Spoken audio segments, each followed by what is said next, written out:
respected Consulate General, dear Consulate staff,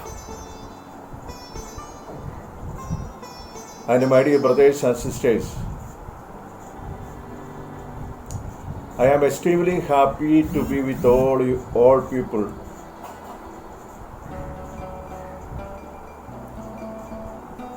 To celebrate the 150th anniversary celebrations of Mahatma Gandhi. We all know that humanity all over the world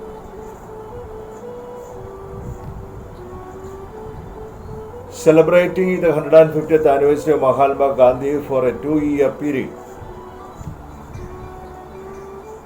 The celebrations are officially coming to a close on this 2nd October. And at this time, I take this opportunity to congratulate all the embassy people and also those who are assembled here for participating in the 150th anniversary celebrations of Mahatma Gandhi on behalf of the Gandhi 150 Commemoration National Committee. And it is my special privilege to be with you all people, to join hands with you all people, to participate the closing ceremony celebrations of Mahatma Gandhi's 150th anniversary.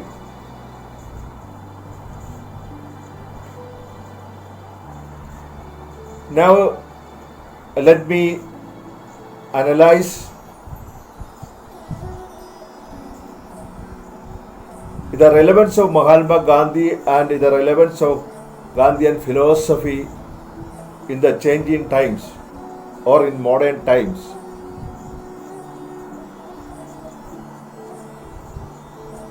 People are viewing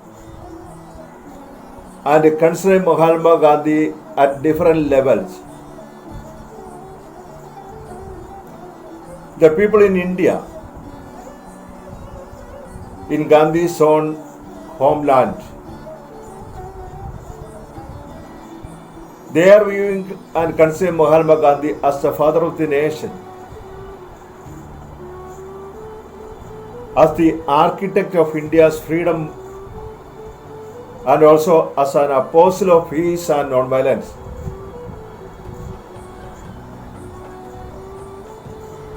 But coming to another angle,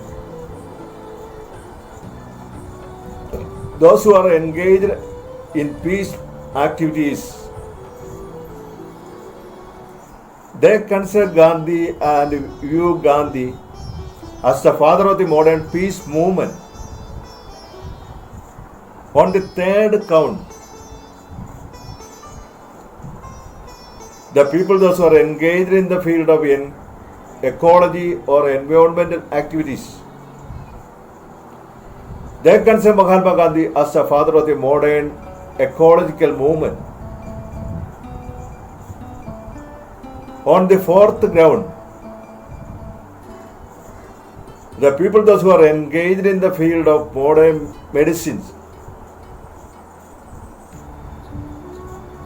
they are viewing Mahatma Gandhi or considering Mahatma Gandhi as the father of the modern medicines. And we rarely knowing the fact that Mahatma Gandhi himself during his lifetime, he spent almost 1/3 of his life activities and work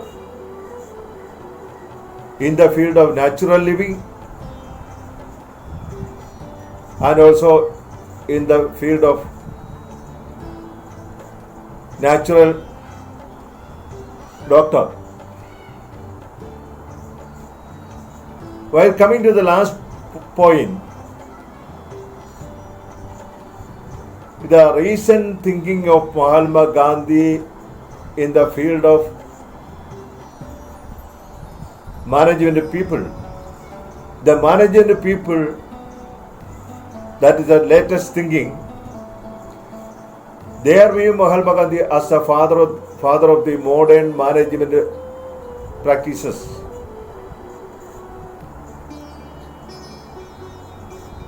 When we are analyzing the fact that the Mahatma Gandhi's talent in managing the people, in managing the situations, in solving human issues,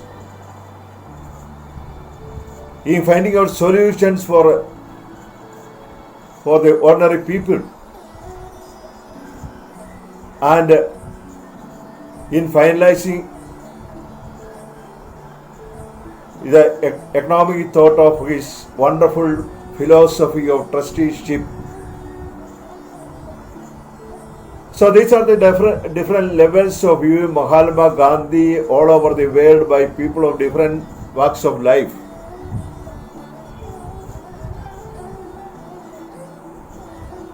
For understanding the relevance of Gandhi and Gandhian thought in modern times, we should have an understanding about the theoretical background and also the practical background of Mahatma Gandhi's teachings. So I would like to view or analyze Mahatma Gandhi and Gandhian philosophy on these two different levels. One is the theoretical level and the second one is the practical level. Then only we can have an understanding about how Gandhi can be helpful not only in the theoretical situations but also in the practical aspects. We all know that theory starts from Darwin. The first theory humanity has ever seen is Darwin's theory of the survival of the fittest. Only those who are having the capacities to survive, he is having the capacity to fit to live in this world. That is the theory of Darwin, survival of the fittest. As a modification, the second theory comes, that is the laissez-faire philosophy. Laissez-faire philosophy is nothing but the theory of perfect competition. The third philosophy, the third theory, is the utilitarian philosophy, which says the welfare of the majority. If we are doing something for the welfare of the majority, everything is all right. By simply neglecting the welfare of the minority, that is 51% life is counted and 49% life is neglected. Again, another modification came from Huxley with the theory of live and let live. We can have panel boards by the side of the national highways and all the roads by the writing live and let live. Nothing more happened. Then the next theory came, And that theory is advocated by the Russian anarchist saint Peter Kropotkin. His theory is the theory of mutual aid. From there, Gandhi came. And in Gandhi's hand, there is a thorough change and thorough challenging theory, a very revolutionary theory. He put forward and advocated for the people of the world, not only India, for the world. Live in order to live others. Live by helping others. Live in order to help others. That means by helping others, we should live. This is a very revolutionary theory. By taking everybody together, by embracing everybody, not neglecting anybody. So that is the superiority of Gandhi's theory. So that is why Gandhi was superior, Gandhi is superior, and Gandhi will be superior forever. Now let me come to the practical aspects of Mahatma Gandhi. While talking about the practical aspects, we should understand the theoretical and practical aspects of development, the concept of development. Now everybody is talking about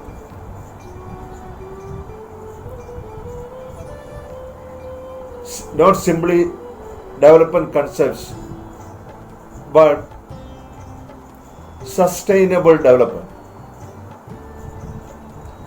For any type of development that should have everlasting impact on the society, on the people of the humanity, Gandhi advocated that it should have 5 balances. It should be capable of meeting 5 balances at different levels of human development. The first level of balance Gandhi put forward is the philosophical balance. That is the balance between the materialistic outlook and the moralistic outlook of all the human beings. He categorically pointed out that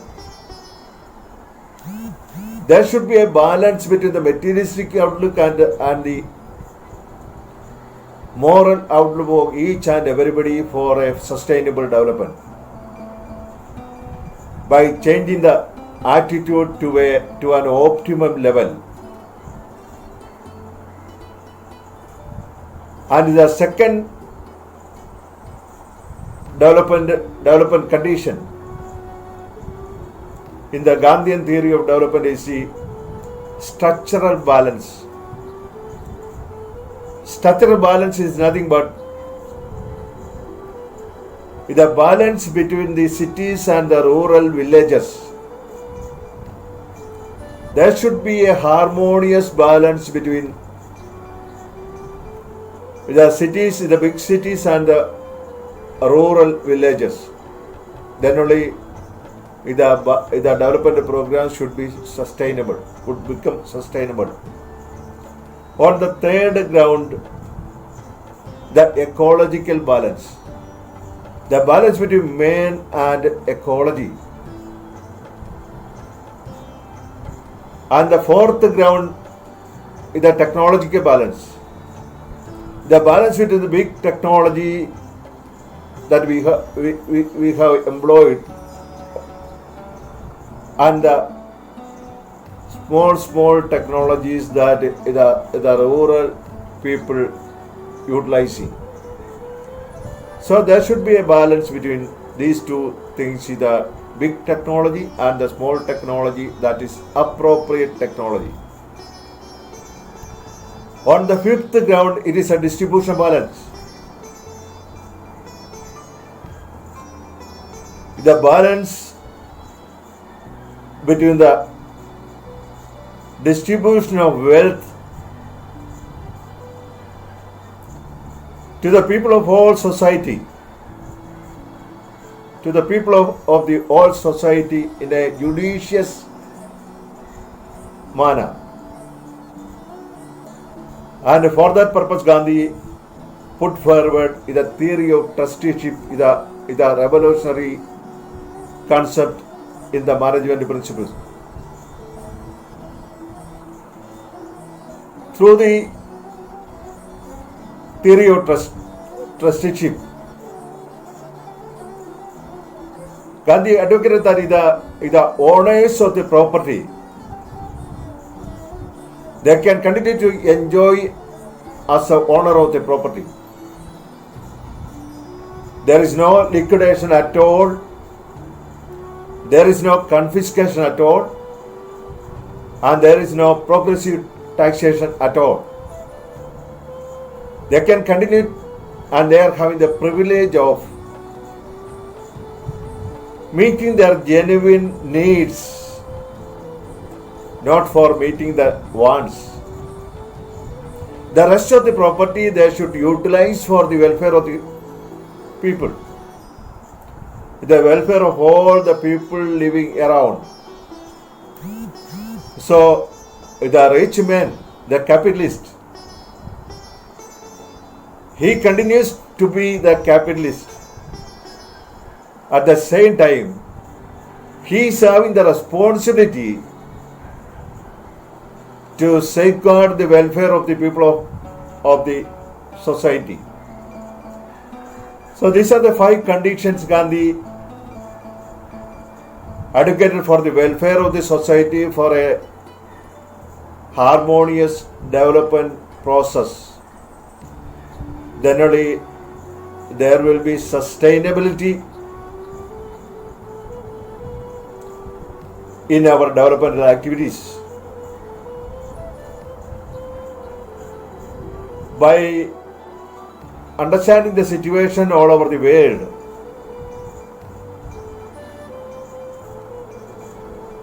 we will be coming to the conclusion that something went wrong on the developmental pattern and also the developmental activities going on around the world.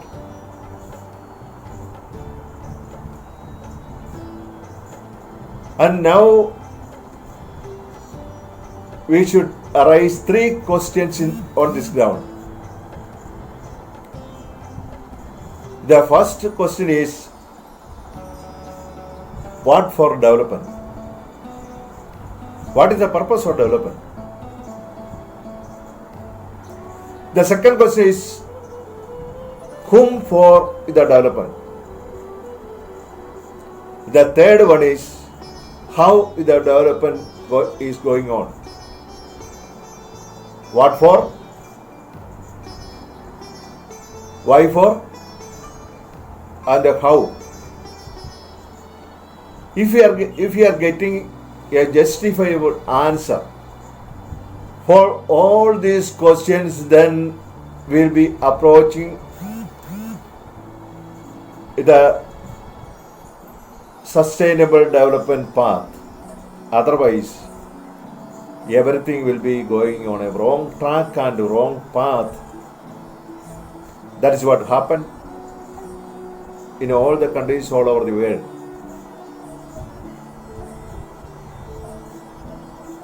There is a place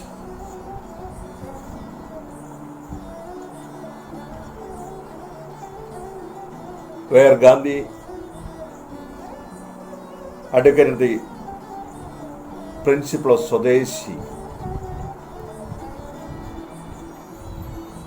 Gandhi's first book, Hindu Swaraj, the book that is written by Mahatma Gandhi during 1909 while returning from England to South Africa.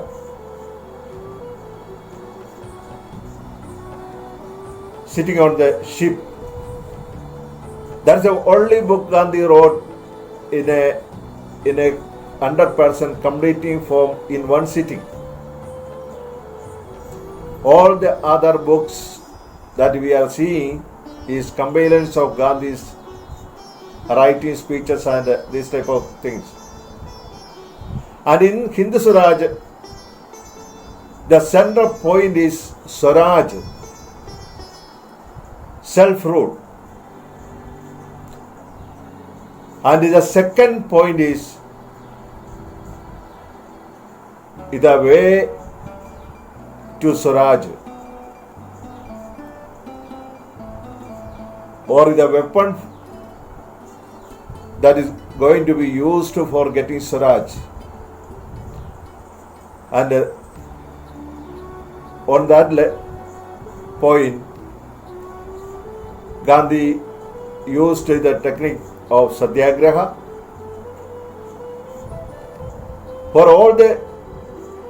for solving all the problems of the world, especially the problems in India. The weapon that should be used for meeting injustices should be the technique of non-violent Satyagraha. And on the third level, after getting independence, after getting Swaraj, and what should be the role for the government and the people. When we get political freedom, quite naturally there are several aspects to be encountered, to be solved. And the most important aspect is economic freedom. For economic freedom, Gandhi put forward the Swadeshi concept, his constructive program for rebuilding the nation. This Swadeshi is nothing but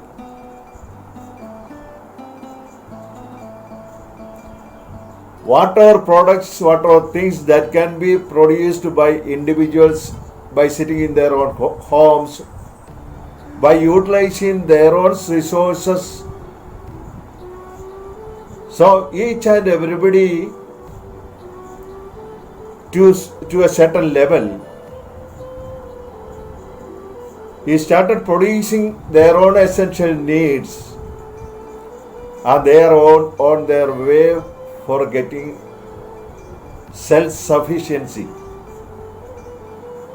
So now our Prime Minister, the Prime Minister of India, during this COVID pandemic, he addressed the nation with the only solution for India to get over for this economic crisis, this alarming situation. He is going for embracing the Atmanirbhar program. Atmanirbhar is nothing but Mahatma Gandhi's Swadeshi. Whatever that can be produced in a locality, that should be produced, that should be consumed, and that should be distributed in the society, in that locality. So this is the practical aspect of Mahatma Gandhi and Gandhian philosophy. So long as we are able to solve the situations of the ordinary people, solve the problems of the ordinary people, I should say that Gandhi is relevant and Gandhian philosophy is relevant, and Gandhi will be continue to be relevant for all the times. And once again, I thank all of you, especially the embassy people, the consulate general, and all the people assembled here, on behalf of the Gandhi 150th Commemoration National Committee, and I should thank you once again. Thanks. Jai Hind.